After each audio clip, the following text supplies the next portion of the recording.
अस्सलामु अलैकुम वरहमतुल्लाहि वबरकातुहू। बिस्मिल्लाहिर्रहमानिर्रहीम। नहमदुहु व नुसल्ली अला रसूलिहिल करीम व अला आलिहि व अस्हाबिहि अजमाइन, अम्मा बाद। मोहतरम भाइयों, बुजुर्गों, दोस्तों, सबसे पहले तो आज जुमा का बाबरकत दिन है। सूरतुल कहफ ज़रूर पढ़े और दुरूद पाक का खुसूसी एहतमाम करें। दूसरी चीज़ ये है, देखो हमारे शेयर मार्केट की लाइन में जितने भी लोग हैं, जो लोग आना चाहते हैं, जो लोग आ चुके हैं, तमाम लोगों को ये मेरा वीडियो शेयर किया जाए। मैं आज आप लोगों को ये बताने वाला हूँ कि शेयर मार्केट ये सब्र व तहम्मुल का काम है, पेशन का काम है। इसमें घबराना, ज़्यादा लालच में पड़ना, और ये सब मुझे इसलिए बोलना पड़ रहा है, मैंने अभी एक वीडियो देखा और वो न्यूज़ भी पढ़ा मैंने। एक बाप बेटा, उन दोनों को शेयर मार्केट में लॉस हो गया और दोनों ने रेल के पटरी पे अपनी जान दे दी। अरे भाई, क्यों दिया आपने जान? क्या वजह है उसकी? जबकि शेयर मार्केट की जो स्ट्रेंथ है, आप मेरे सारे पुराने वीडियोस देखो, आप मेरी सारी लाइव मजलिस देखो। मैं हर मजलिस में मैंने कभी भी आप लोगों को ये नहीं कहा कि मार्केट का की जो स्ट्रेंथ है अब आप माल बेच दो। मैं हमेशा आप लोगों को यही बोलते आ रहा हूँ, जहाँ के यहाँ तक के 4 जून को जब रिज़ल्ट्स था, उस टाइम पे अच्छे लोगों ने माल बेच दिए। मैंने उस दिन भी रात में, हालांकि मैं सफ़र में था, मैं थका हारा घर पे आया, लेकिन फिर भी आपको हौसला हिम्मत दिलाने के लिए कि देखो, डरो मत, घबराओ मत। हमारे देश की इकोनॉमी बहुत ज़्यादा स्ट्रॉन्ग है, अपने को कोई घबराने की ज़रूरत नहीं है। हमारी शेयर मार्केट की जो स्ट्रेंथ है ना, बहुत फंडामेंटली हम स्ट्रॉन्ग है, बहुत मजबूत है। हमारा जीडीपी हर क्वार्टर में बढ़ के आ रहा है। हमारा जीएसटी हर महीने का, आप जीएसटी का रिकॉर्ड देखो तो हर महीने का जो जीएसटी है वो पिछले महीने से ज़्यादा गवर्नमेंट के पास पहुंच रहा है। देश की इकोनॉमी, देश की तरक्की एकदम मजबूती के रास्ते के ऊपर है। फिर ऐसे हालात के अंदर शेयर मार्केट में लॉस क्यों होता है और ऐसे लोग अपनी जान को भाजी पाला की तरह से क्यों दे देते हैं? मैं उसके रीज़न्स बताऊंगा, ताकि आप लोग, शेयर मार्केट में जितने भी लोग ट्रेडिंग कर रहे हैं, करने वाले हैं, मैं कोई शेयर मार्केट के लाइन का एक्सपर्ट नहीं हूँ, पहले तो आपको ये बता दूँ। मैं एक स्टूडेंट हूँ, मैं एक शागिर्द हूँ। मैं आपको मेरे पर्सनल एक्सपीरियंसेस बता रहा हूँ, सिर्फ़ और सिर्फ आप लोगों में एक हौसला हिम्मत पैदा करने के लिए। तो मेरे बताए हुए जो शेयर्स रहेंगे वो खाली एजुकेशनल और लर्निंग पर्पस के लिए है, मेरी तरफ से कोई रिकमेंडेशन नहीं है। मैं आपको आगे जो बताऊँगा तो लॉस क्यों होता है? लॉस इसलिए होता है, लोग आते हैं लालच में, और लालच में आके लोग क्या करते हैं? लोग ऑप्शंस ट्रेडिंग करते हैं। जितने बर्बाद होने वाले हैं ये सब आपको ऑप्शन ट्रेडिंग वाले मिलेंगे, और जितने आपको कमाने वाले हैं वो कैश मार्केट में, इक्विटी में। जैसे मैं खुद आपके सामने बैठा हुआ हूँ, मेरा रोज़ाना की जो ट्रेडिंग है, कभी कभी मेरी ट्रेड्स 2 ट्रेड, एक ट्रेड अगर मेरा एक साइकिल पूरा हो जाता है बाय सेल का, तो तकरीबन मेरी ट्रेडिंग जो है 3 करोड़ के करीब होती है। और अगर 2 साइकिल होते हैं तो 6 करोड़ के करीब होती है। मैं कैश मार्केट वाला आदमी आपके सामने बैठा हूँ, और मैं हमेशा बोलता हूँ, मैंने 10,000 रुपये से अपने करियर की शुरुआत किया, और आज अल्लाह के फजल व करम से इतने ह्यूज अमाउंट के अंदर मैं ट्रेडिंग करता हूँ। उसका रीज़न सिर्फ़ और सिर्फ यही है कि कैश मार्केट में जब आप कोई शेयर्स ख़रीदते हो तो वो आपके कब्ज़े में होता है। जब तक आप प्रॉफिट में नहीं आते हो, आपको बेचने की ज़रूरत ही नहीं है। आप उसे होल्ड करके रखो, भले उसका रेट कम हो, ज़्यादा हो, वो आपके मर्ज़ी की बात है, आप मालिक है उसके। जैसे आपके बैंक अकाउंट में आपके पैसे होते हैं, ऐसे ही आपके डीमेट अकाउंट में आपके शेयर्स होते हैं, उसको कोई हाथ नहीं लगा सकता। और मैं आपको मेरा तजुर्बा जो बता रहा था, मेरे पास में 2007 में मैंने 1 लाख रुपये के एक कंपनी के शेयर्स ख़रीदा था, और 2008 में जो क्राइसिस आया मार्केट में, लेहमन ब्रदर्स, पौने 200 साल पुरानी बैंक थी, अचानक से बंद हो गई और मार्केट को लोअर सर्किट पे लोअर सर्किट। आप सोचो क्या हाल हुआ होगा। उसके बाद मैंने खुद भी ट्रेडिंग छोड़ दिया 1-2 साल के लिए। मैं बोला, आप जो अपने डीमेट अकाउंट में माल पड़ा हुआ है रहने दो, अब उसको पड़ा हुआ। आप हैरत करोगे कि मेरे वो जो शेयर्स थे वो 90% माइनस में आ गए थे। 90% मिसाल के तौर पे वो जो मेरा 1 लाख का माल था वो एक वक्त ऐसा आया कि मैं ज़कात के लिए जब हिसाब करता था बस तभी उसको देखता था, तो पता चला कि उसका वैल्यू सिर्फ 10,000 रुपये रह गया हुआ है। लेकिन मैं आपको बता दूं, फिर कोरोना के बाद मैंने बेचा नहीं, वो मेरे कब्ज़े का माल है ना, मैं लॉस में क्यों बेचूं। तो कोरोना के बाद में मैंने उसी शेयर को तकरीबन कई गुना प्रॉफिट के अंदर बेचा। यानी मेरे वो जो 1 लाख थे, अल्लाह के फजलो करम से कई गुना मैं उसमें प्रॉफिट के अंदर आ गया, उसी शेयर के अंदर। क्यों आया मैं प्रॉफिट में? मैंने सब्र किया, लॉस में अपना माल नहीं बेचा। तो मार्केट के अंदर 5,000 से ज़्यादा कंपनियां हैं। आप ऐसी कंपनी चुनो जिसमें आपको स्टॉप लॉस लगाने की ज़रूरत ही ना पड़े। फंडामेंटल स्ट्रॉन्ग हज़ारों कंपनियां हैं, निफ्टी की जो 50 कंपनियां हैं, उन कंपनियों में आज भी बहुत सारे शेयर्स ऐसे हैं उनमें मूवमेंट नहीं आया हुआ है, जो प्राइस उनका कोरोना के ज़माने में था। जैसे हिंदुस्तान यूनिलीवर की आप मिसाल ले लो, मैंने खुद उसमें एक ज़माने में सब्बल स्टिक पैटर्न की मैं ट्रेडिंग करता था जब उसका प्राइस चल रहा था 2200 रुपये। अभी भी इतने सालों के बाद में भी ये 50 कंपनियां हैं, निफ्टी 100 है, वो कंपनियां आप देखो।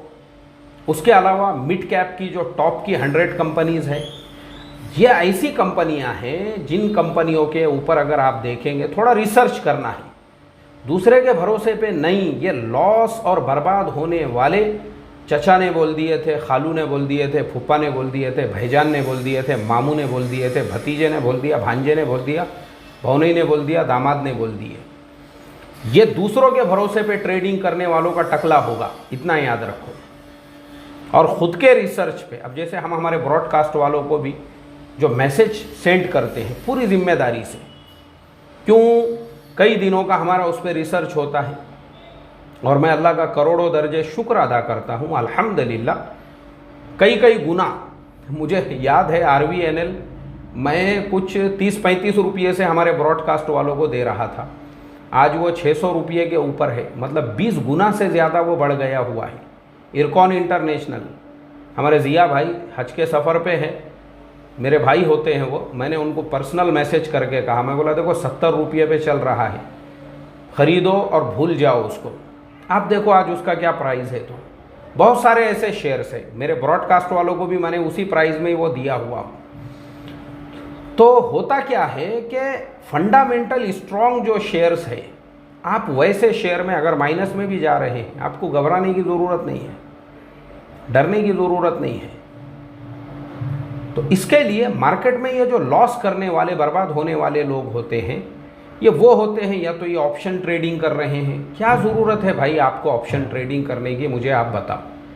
मेरा जो कंसेप्ट है, मैं अक्सर लोगों को यही कहता हूँ, 6.5 घंटे की ट्रेडिंग है आपकी, 6.5 घंटे की, 9 बजे से लेकर 3:30 बजे तक, और इतने बड़े ड्यूरेशन में आपको सिर्फ 1% कमाना है, सिर्फ 1 ही परसेंटेज। मेरा जो 1% वाला कंसेप्ट है, मैं हर जगह लोगों को बोलता हूँ, लालच में मत पड़ो। जैसे वो सोने का अंडा देने वाले मुर्गी की कहानी आपने बचपन में सुने होंगे, ये शेयर मार्केट जो है अंडा देने वाली मुर्गी है। रोज़ एक अंडा हासिल करो, आराम से आपको एक अंडा मिल रहा है ना, बस सब्र करो, शुक्र करो। आप बोलेंगे नहीं मैं उसका पेट फाड़ के एक ही दिन में पूरे अंडे निकालूंगा, वही होगा फिर टकला होगा, मामा ही गेला नहीं 10 ही गेला। यही होगा और यही हो रहा है लालची लोगों के साथ में। और जो सीधे मेरे साथ में जो लोग जुड़े हुए हैं, मैं अल्लाह का शुक्र अदा करता हूँ, वो उनकी स्ट्रैटेजी देखकर कभी कभी तो मेरे भी दिल से उनके लिए दुआ निकलती है कि कोई 2 लाख रुपये लेके उसने हमारे ब्रॉडकास्ट में आए, हमारे सब्बल स्टिक पैटर्न को सीखे, ट्रेडिंग शुरू किए, पता चला कि वो 5.5 लाख रुपये तक जब पहुँचे तो मुद्दल के 2 लाख निकाल दिया, खाली प्रॉफिट में ट्रेडिंग चालू है। गुजरात हमारे पालनपुर के अहमद सुनासरा साहब बोले मैंने 12 लाख रुपये लेकर मार्केट में एंट्री किया था और 6 महीने में मेरे 12 लाख कवर करके उनको बाहर निकाल दिया। अब जो प्रॉफिट है उसी में मैं ट्रेडिंग कर रहा हूँ।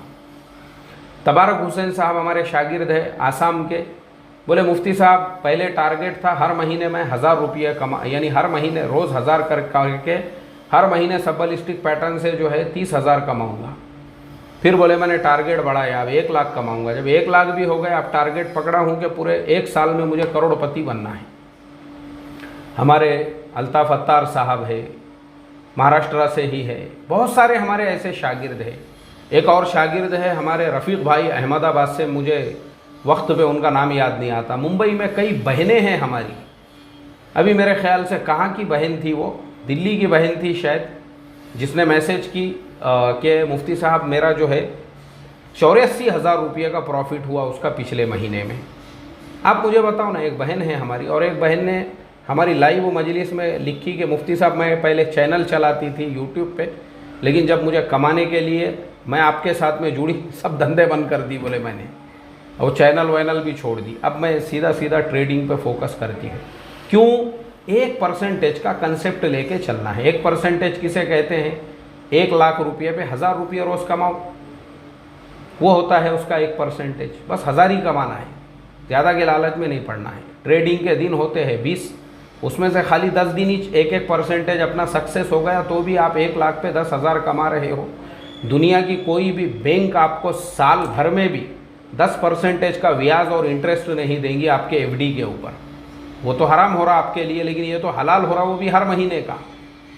अब आपको ख़ुद को हिसाब करना है। इस तरीक़े से भी अगर आप ट्रेड करते हो ना, तो आप इस तरीक़े से कमाते हो। तो ये कंसेप्ट लेके आपको चलना है। तो इसके लिए मैं सिर्फ इतनी ही रिक्वेस्ट करूंगा, और ये मेरा मैसेज जितने भी आपके शेयर ट्रेडिंग से रिलेटेड ग्रुप्स है उसमें शेयर करो, आप पहुंचाओ इस मैसेज को लोगों तक, ताकि मैं लोगों को यही सिखा सकूं कि देखो भाई, शेयर मार्केट में कर्ज़ा लेके ट्रेडिंग मत करो, लोन लेके ट्रेडिंग मत करो, बेटा बेटी के शादी के पैसों में ट्रेडिंग मत करो, हज उम्रे को जाने वाले पैसों में ट्रेडिंग मत करो, बीवी के बीमारी के पैसे होंगे किसी का ऑपरेशन वगैरह कराने के, उसमें ट्रेडिंग मत करो बिल्कुल भी। ये सब चीज़, और आपके ज़रूरत के जो पैसे हैं, जैसे आपको घर बनाना है, वो पैसों में भी ट्रेडिंग मत करो। आपके कारोबार के पैसों में ट्रेडिंग मत करो। ट्रेडिंग जो है ना, ये साइड बिजनेस है। अभी मुझे देखो आप, मैं आपके सामने बैठा हूँ, लेकिन मैं जॉब करता हूँ। मैंने आज तक मेरा जॉब छोड़ा नहीं हूँ, मैं आज भी जो है मुलाजिम हूँ, नौकर आदमी हूँ। क्यों? ट्रेडिंग जो है ना, ये आपके साइड बिजनेस में होना चाहिए। और इसमें पैसा कौन सा जो ऐसी पड़े हुआ है आपके बैंक अकाउंट में, जिसका मतलब कोई यूज़ नहीं है, तो आप उससे ट्रेडिंग करो। आपका एक आधा प्लॉट पड़ा हुआ है, कोई उसका रेट बढ़ नहीं रहा है या उसकी ज़रूरत भी नहीं है, वो पैसों पे आप ट्रेडिंग कर सकते हो। ट्रेडिंग जो है वो इसलिए होती है कि जो पैसा आपका जो है ना गैर ज़रूरी है, ज़रूरी नहीं है आपके लिए, इमरजेंसी नहीं है उसकी, उसमें ट्रेडिंग करो। ज़रूरत के पैसे लेके मार्केट में मत आओ। ये जो बाप बेटे का जो वाक़या है, ये इस चीज़ को बताता है कि मार्केट से कर्ज़ा उठाए होंगे, लोन लिए होंगे, आदमी टेंशन में क्यों आता है, आदमी डिप्रेशन में क्यों जाता है। वो तभी जाता है जब उसके ऊपर कर्ज़ों के बोझ होते हैं। हज़रत अली रज़ी अल्लाह ताला अन्हु का कौल है ना कि कर्ज़ दिन की रुसवाई है और रातों का रोना है। तो कर्ज़ जो है ना, और वो जवानी का बुढ़ापा है। आदमी जल्दी बूढ़ा क्यों हो जाता है? इसीलिए होता है कि वो कर्ज़े होते हैं, लोग मांगने, लोग जलील करते हैं कहीं पे भी। तो इसके लिए आदमी ने कर्ज़े लेके ट्रेडिंग नहीं करना है।